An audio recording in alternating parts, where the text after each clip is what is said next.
আজকে আমরা দেখব হ্যাকের 2021 Q8 ডিভাইসটি কিভাবে ক্যালিব্রেশন করতে হয়। ক্যালিব্রেশনের জন্য আমরা প্রথমে মেশিনটি অন করে নিয়েছি।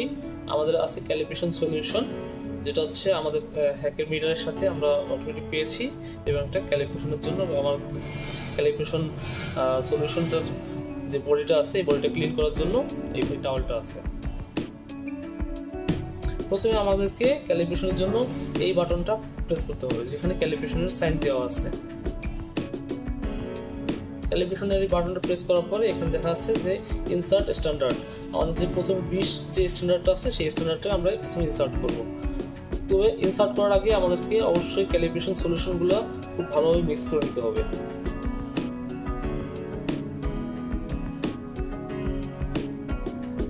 এবং এই টাওয়ালটা দিয়ে খুব ভালোভাবে মুছে নিতে হবে।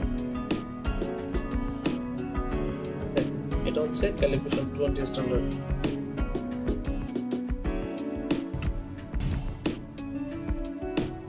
স্ট্যান্ডার্ড যেটা সেটা হচ্ছে ইনসার্ট করতে হবে এই পয়েন্ট অনুযায়ী, এই পয়েন্টের সাথে মিক্স করে।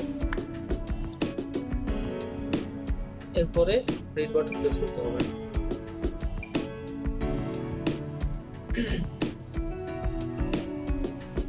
কিছুক্ষণ অপেক্ষা করতে হবে, অপেক্ষা করলে এই রিডিংটা নিয়ে নেবে।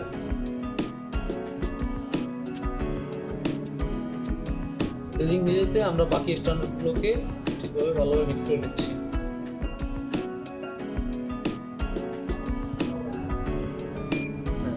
এটা হয়ে গেছে। এর পরবর্তী স্ট্যান্ডার্ড যেটা সেটা হচ্ছে 100 NTU। আমরা 100 NTU স্ট্যান্ডার্ডটা বের করলাম এবং আগের স্ট্যান্ডার্ডটা বের করে স্ট্যান্ডার্ডটা ভালোভাবে মুছে নিলাম। মুছে নিয়ে মেশিনে ইনসার্ট করে দিলাম। আবার একইভাবে রিড বাটন প্রেস করলাম।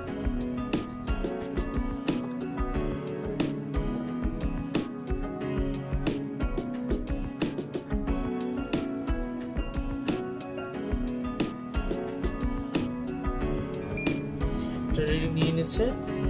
এবার পরবর্তী স্ট্যান্ডার্ড দেখা যাচ্ছে 800 NTU। আমরা 800 NTUটা বের করলাম।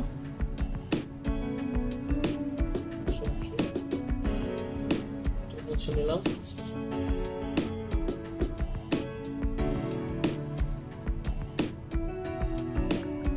মেশিনে ইনসার্ট করে দিলাম। আবার রেড বাটন।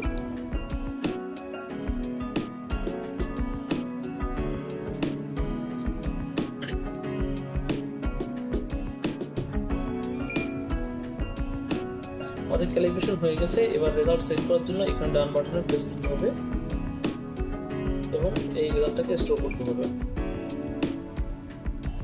সাথে সাথে আমরা ক্যালিব্রেশনটা হয়েছে সেটা ভেরিফিকেশনের জন্য 10 NTU এর ভেরিফিকেশন স্ট্যান্ডার্ডটা আমরা ইনসার্ট করব।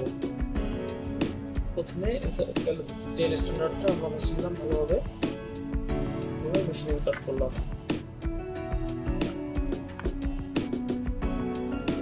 রেড বাটন প্রেস করলাম। এখন আপনারা দেখেন লেখা আছে ভেরিফাই ক্যাল, মানে হচ্ছে এটা হচ্ছে ভেরিফিকেশন হচ্ছে।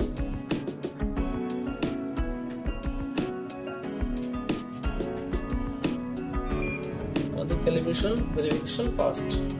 এবার আমরা এটাকে ডাউন করে দেব। আমাদের ক্যালিব্রেশন সম্পূর্ণ হয়েছে।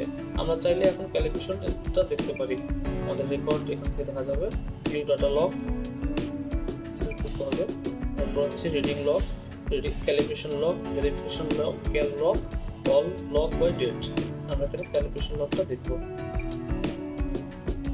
মানে আমাদের এই যে ডেটে আছে ক্যালিব্রেশন করেছে সেটা দেখা যাচ্ছে। সিলেক্ট করলে ক্যালিব্রেশনগুলো চলে আসতেছে। আমাদের রেজিস্টার কত ছিল, রেজাল্ট কত ছিল। ধন্যবাদ।